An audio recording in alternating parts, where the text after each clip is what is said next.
Doctor समित लाल के बाद तीन और बड़े व्यापारियों, बड़े कारोबारियों को गैंगस्टर्स की ओर से अंजाम भुगतने की धमकी दी गई है। जी हां, ये खबर हम आपको बता रहे हैं, किसी का नाम नहीं बता रहे हैं कि उन तीन कारोबारियों के नाम क्या है, वो कहां के रहने वाले हैं और कौन सा कारोबार करते हैं। इस बात का आग्रह हमसे किया गया है कि उनका नाम बिल्कुल डिस्क्लोज न करें। पर इतना जानना काफी है कि वो झारखंड के बड़े व्यापारी हैं, उनका ताल्लुक रांची से भी हो सकता है।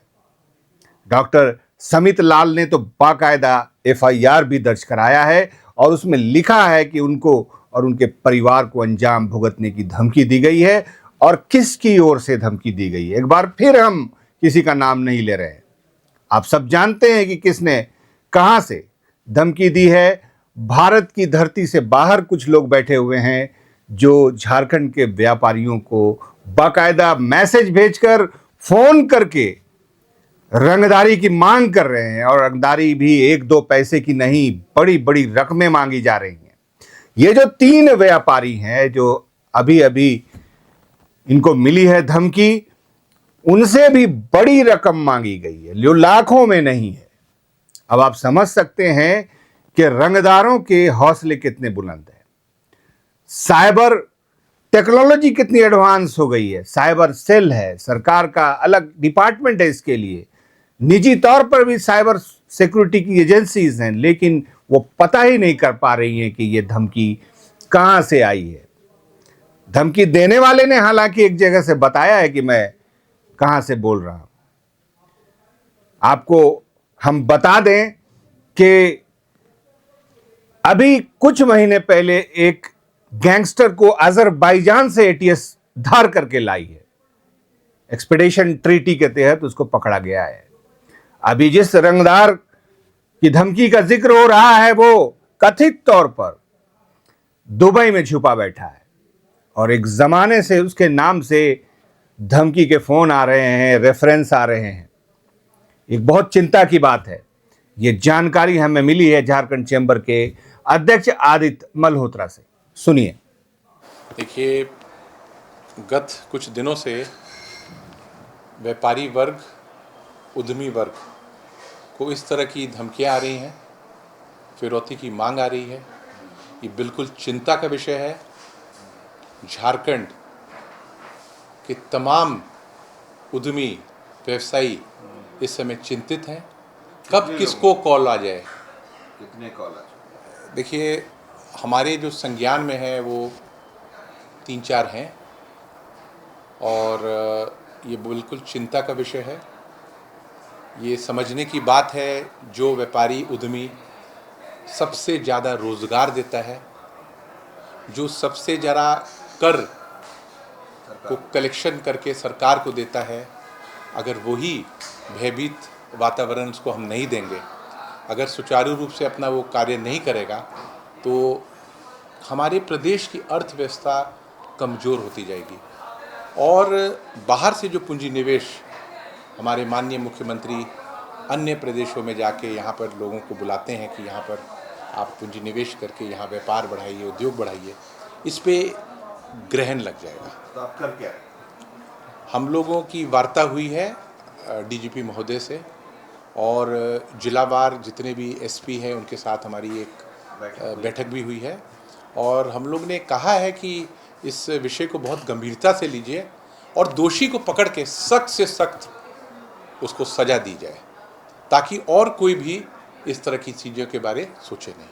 आदित्य जी ने हमसे आग्रह किया कि इस तीन कारोबारियों को मिली धमकी का कोई जिक्र नहीं करना चाहते, नाम का जिक्र हम नहीं करना चाहते हैं। बयान तो उन्होंने दिया ही है, उसका जिक्र उन्होंने डीजीपी झारखंड को कर दिया है। और डीजीपी ने एक नई पहल की।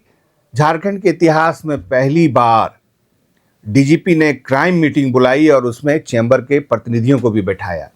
सामने स्क्रीन्स पे झारखंड के तमाम 24 जिलों के एसपी मौजूद थे और उनके सामने क्राइम मीटिंग हुई, रिव्यू हुआ, व्यापारियों को सुरक्षा देने के लिए क्या प्रबंध किए जा रहे हैं एसपी की ओर से, कोऑर्डिनेशन मीटिंग्स होनी चाहिए कंसर्न थाना के साथ। ये सब कुछ कल हुआ है। इसकी तस्वीर आप देख रहे हैं, डीजीपी मीटिंग कर रहे हैं, उसमें साइड में चैम्बर अध्यक्ष बैठे हैं और उनकी पूरी टीम बैठी हुई है। ये संतोषजनक बात हुई है। इसका असर पड़ा है। जो व्यापारिक संस्थाएं हैं वो समझ रही कि अब उनको थोड़ा बहुत अहमियत मिलने जा रही है और उनकी बात डीजीपी ने सुनी है। आज एक झारखंड पुलिस की लॉ एंड ऑर्डर को लेकर प्रेस ब्रीफिंग थी। अब जाहिर है जब प्रेस ब्रीफिंग बुलाते हैं तो क्वेश्चन आंसर सेशन भी होता है। क्वेश्चन आंसर सेशन में सवाल पूछा गया कि रांची के एक डॉक्टर को खुलेआम धमकी दी गई है, फ़ोन पर धमकी दी गई, उन्होंने एफआईआर दर्ज कराया है, पुलिस क्या कर रही है। उन्होंने एक्शन का आश्वासन तो दिया और कहा कि हमारी नज़र है सिचुएशन पर, लेकिन एक बात उन्होंने कही। डॉक्टर माइकल राज आजी ऑपरेशन है, उन्होंने कहा कि मीडिया में, सोशल मीडिया में ऐसे गैंगस्टरों द्वारा मांगी गई रंगदारी की जो रिपोर्टिंग होनी चाहिए वो उसको संभल के करना चाहिए, क्योंकि इससे उनकी चीज़ें आसान हो जाती हैं, उनका मकसद पूरा हो जाता है। एक तो ये कि बाकी व्यापारियों तक भी मैसेज पहुंच जाता है कि कौन रंगदार है और कहां से बात कर रहा है और किसको धमकी दी है। तो बाद में अगर किसी और को वो धमकी देता है तो बाकी लोग रिपोर्ट भी नहीं करेंगे, तो ये काम उसका आसान हो जाता है। दूसरी बात है कि छुटभइये रंगदार जो यहीं बैठे हैं वो अपने मोबाइल फ़ोन पे ऐसा सॉफ्टवेयर डाउनलोड करते हैं, उसका लोकेशन चूज़ कर लेते हैं कि हम मलेशिया से बोल रहे हैं, इंडोनेशिया से बोल रहे हैं, तो वो कॉल में लिखा रहता है कि इंटरनेशनल कॉल। तो ये सब भी होता है। ये अपील भी बहुत मानीखेज है कि आखिर पुलिस को ऐसा क्यों कहना पड़ा। तो जो लोग रिपोर्टिंग फील्ड में हैं उनको इस बात पर भी विचार करना चाहिए। बहरहाल मयंक सिंह अजरबैजान से लाया जा चुका है, बाकी गैंगस्टर्स जेल में हैं, एक आध को तो इनकाउंटर में लुढ़का भी दिया गया है। बहुत पहले की बात है, साल डेढ़ साल पहले की। अभी प्रिंस खान की चर्चा हो रही है जो दुबई में कथित रूप से कहा जाता है कि वहाँ है। तो बहरहाल धमकियाँ मिल रही हैं, धमकियों पर क्या एक्शन होता है इस बात का भी इंतज़ार रहेगा। और ज़्यादा तो ये है कि अब डर से व्यापारी फ़ोन भी नहीं उठा पाते हैं। अगर अननोन नंबर है तो व्यापारी फ़ोन अटेंड नहीं करते हैं। व्हाट्सएप भी उसी तरह की चीज़ है। तो देखना पड़ेगा साइबर एजेंसीज़ को, पुलिस की साइबर डिपार्टमेंट को, कि वो लोकेशन ट्रैकर लगाए कि जो जहाँ एक्चुअल उसकी लोकेशन है वहाँ का पता चल जाए। फिर चीज़ें आसान हो जाएंगी। एक्सपीडिशन की जो ट्रीटी है, प्रत्यार्पण संधि जिसको बोलते हैं, उसके तहत बात की जा सकती है। दुबई से, यूएई से तो फ्रेंड लिस्ट में है कंट्री भारत के, और इस तरह के जो लोग हैं जो इस तरह की धमकियां दे रहे हैं उनको फ़ौरन पकड़ लेना चाहिए। और राज्य में जो व्यापारी हैं वो रोज़गार भी देते हैं, वो राज्य सरकार को टैक्स भी देते हैं, रेवेन्यू भी देते हैं, और शहर में जो रौनकें हैं, कोई होटल चला रहा है, कोई रेस्टोरेंट चला रहा है, कोई ब्यूटी पार्लर खोल रहा है, तो ये सब चीज़ें तभी संभव हैं जब व्यापारी वर्ग चैन और सुकून की ज़िंदगी जिएगा। तो देखते रहिए न्यूज़ 11 भारत डिजिटल।